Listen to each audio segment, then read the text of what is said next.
Your first thought when you find yourself standing here on the edge of the coast, staring out across the sea, is always this: everything is red in this world. It's not quite true. After all, the sand beneath your feet is off-white, and the wooden jetty that stretches out before you is the lifeless grey of cold ash. But the whole scene is drenched in crimson. The grass that tufts the shore where you stand, the sky that looms over you in perpetual near dusk, the vast stretch of open water that lies beneath it like a long, unbroken mirror. The perfect circle of an angry red sun looms large, balanced on the thin cut of the horizon, and perhaps that is why it is always hot here. The constant simmering heat keeps your skin prickling with the promise of sweat. The air sticks to your skin and refuses to allow it breath, clinging like a needy lover who cannot see that their affection is suffocation. You turn and look behind you.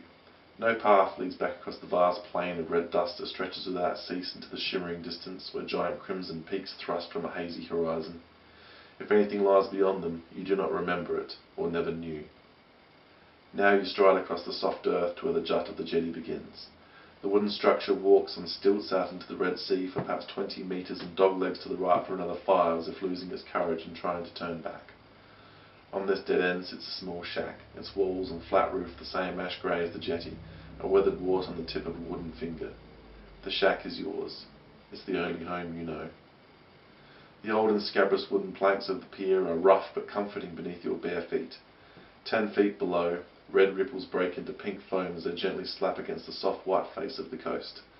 The water is lazy as if dreaming, and the Encarnadine expanse stretching out toward the horizon lies still as a painting.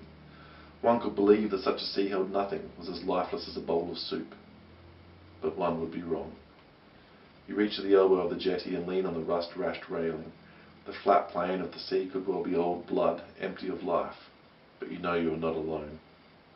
You have spotted what roams out there, caught brief glimpses of what moves restlessly through those cherry waves. Like few things in this world, it is not red, but black as deep as a hole cut from the fabric of space. It never comes too close, but the deep pang of dismay at the thought that it might is one of the few things that pierces through the malaise of this endless summer. It is big enough to tear through these old wooden pylons like matchsticks. Its jaws could crush the shack with a single bite, and it is aware of you.